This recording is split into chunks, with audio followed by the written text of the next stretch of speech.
Assalamualaikum warahmatullahi wabarakatuh. Selamat berjumpa kembali ya para pejuang cuan dan pejuang Sanggutors.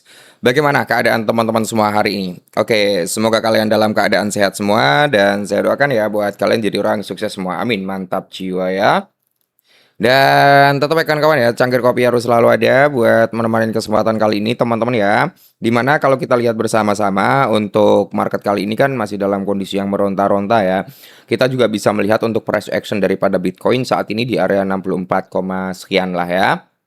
Dan semoga saja nanti ketika kalian melihat ini teman-teman ya keadaan daripada Bitcoin udah jauh lebih baik lagi. Bitcoin udah di atas 64 ya. Semoga saja secara overall di sini memang dalam kondisi yang meronta-ronta alias merona-rona kecuali daripada si SLM. SLM atau Stellar ya teman-teman ya. Dia mengalami kenaikan kurang lebih 5% dalam kurun waktu 24 jam. Keten Coin juga naik sekitar 2,4 persenan. Tron naik 1% teman-teman ya. Tapi kalau kita melihat secara rata-ratanya di sini rata-rata memang dalam kondisi yang meronta-ronta teman-teman. Nah, di sini ada sedikit hal yang cukup menarik yaitu tentang si XLM teman-teman ya. Karena beberapa rekan-rekan kita juga minta bahaskan, Bang, tolong bahaskan SLM dong. Oke ya. Jadi kali ini kita akan bahas tentang si Stellar ataupun SLM teman ya. Untuk saat ini dia udah naiknya kenceng ya, Bro ya. Kita ngambil dari swing high-nya sini. Oke, swing high-nya. Nah, di sini ya teman-teman ya, kita ambil sampai sini. Oke ya. Itu kurang lebih dia udah di zona 50%. Jadi di sini sebenarnya ada persamaan ya, ada bersamaan dengan SRP ya. Jadi biasanya sih pola SLM ini mengikuti pola pergerakan dengan SRP tapi ada jedanya. SRP naik duluan, nanti SLM itu secara bertahap dia akan mengikuti dan di sini ada persamaan sebenarnya tentang SRP dengan SLM ya. Jadi keduanya ini teman-teman ya, keduanya ini antara SRP ataupun SLM ya kan, itu dibuat untuk transfer uang yang cepat dan murah gitu kan. Dan di sini transaksi selesai dalam hitungan detik juga kan, dan biaya transaksi sangat rendah, hampir bisa dikatakan mendekati nol lah ya kan, dan cocok untuk pembayaran lintas negara. Dan pendiri Stellar, Jet McCaleb, yaitu adalah salah satu pendiri awal daripada Ripple. Makanya ini cukup menarik sebenarnya untuk SLM itu sendiri ya. Tapi di sini teman-teman ya, kalau kita berbicara SLM itu masih minim untuk adopsinya masih minim, tapi sekali dapat adopsi ini kayaknya bakal meledak juga. Gampang untuk di-pump gitu ya. Sekalinya dapat adopsi atau kerjasama lah ya kan. Dan untuk SLM ini teman-teman ya bisa dikatakan ya mirip kayak adiknya si XRP gitu ya. Bisa dikatakan apa ya, bisa dikatakan SLM ini kayak blue chip gitu loh bro ya. Jadi ini cukup menarik sebenarnya. Nah, kalau kita melihat dari trading view, nah sebenarnya beberapa waktu yang lalu kan SLM itu sempat kita bahas ya. Waktu harganya udah mulai recover, nah waktu harganya udah mulai naik, dan kita memprediksikan price action daripada si SLM nih teman ya. Dia koreksi sampai di area yang kita tandin di sini teman ya. Dan habis itu dia terjadi pantulan walaupun beberapa kali dia menyentuh di sini ya. Habis itu terpantul teman ya. Dan pantulan ini ngebreak area yang kita tandain juga dan ini menjadi area apa? Resisten become supportnya dia dan ini adalah targetnya. Kalau target ini udah kena ya mungkin akan terjadi sedikit rejection ya. Nah, ini udah mulai terlihat teman-teman ya rejection ya. Mungkin dia bisa koreksi dulu sampai di range harga 2310. Tapi kalau dia mampu untuk naik lagi, brother, maka kita akan melihat dari time frame yang jauh lebih besar. Itu kita masuk ke weekly-nya. Nah, jadi kalau kita masuk ke weekly-nya di sini, teman-teman ya, untuk mingguan. Jadi ini nggak bakal terjadi dalam sehari 2 hari ya. Nah, target berikutnya itu adalah di sini, bro. Nah, di area sini ya, ini akan menjadi target berikutnya daripada si XLM. Oke, di range harga berapa? 0,32 sampai di area 0,37 itu adalah target daripada SLM. Semoga saja nanti bisa terjadi dalam waktu dekatnya ya bro ya.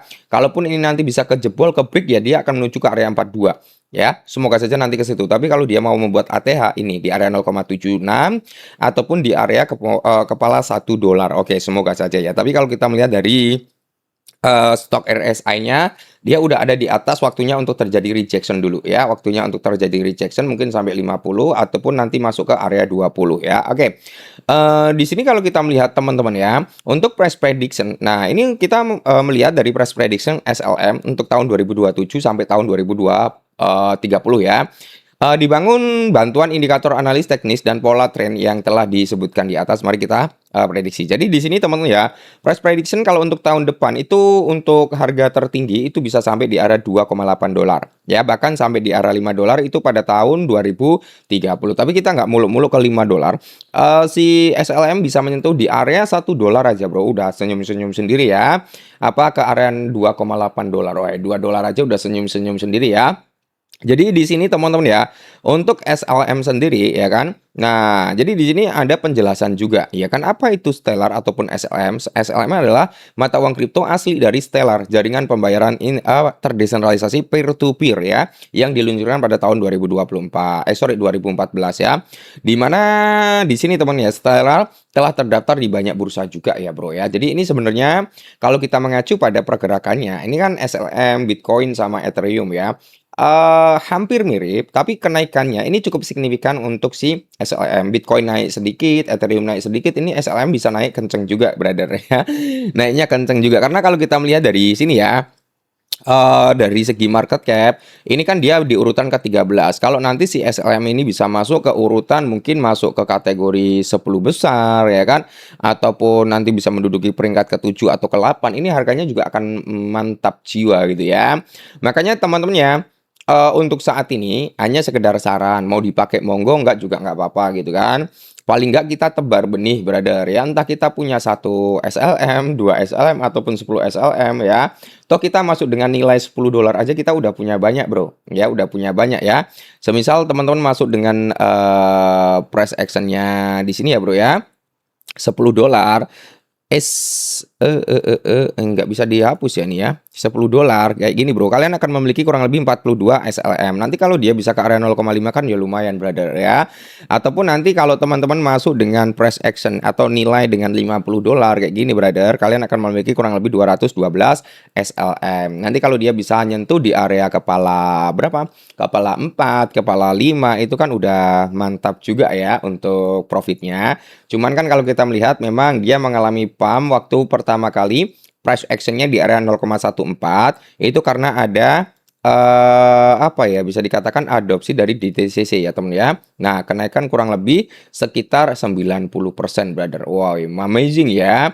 Dan kalau kita melihat, kalau kita melihat teman-teman ya, untuk 24 jam terakhir dari terendahnya dia kan pas banget di area resisten ya. Kita tandain dulu, brother ya. Jadi ini koreksi ke sini sampai di area resisten sini. Sampai di area sini terjadi pantulan harga, dan setelah mengalami pantulan kenaikannya dia itu kurang lebih sempat sampai di area 34% ya. Jadi kalaupun nanti dia mau terjadi rejection dulu juga wajar aja, teman-teman ya, karena akan tetap ada yang ambil profit. Nah, yang perlu kita pantau adalah di area sini ya. Di area sini yang pertama itu yang perlu kita pantau. Ini udah kena ya sebenarnya, tapi ini bisa menjadi titik pantulan lagi gitu kan. Tapi kalau ini nanti nggak mampu nge-break ya teman ya, kita akan melihat tuh pola pergerakan daripada si SLM bisa mencoba ulang di area kepala 0,19 sampai di area 0,18. Jadi saran dari saya, kalaupun kalian ingin DCI daripada si SLM, jangan 100% all in masuk di atas gitu ya, bro ya. Kita juga harus pantau yang ada di bawahnya juga. Oke, mungkin ini dulu, semoga bermanfaat, tetap semangat dan salam cuan.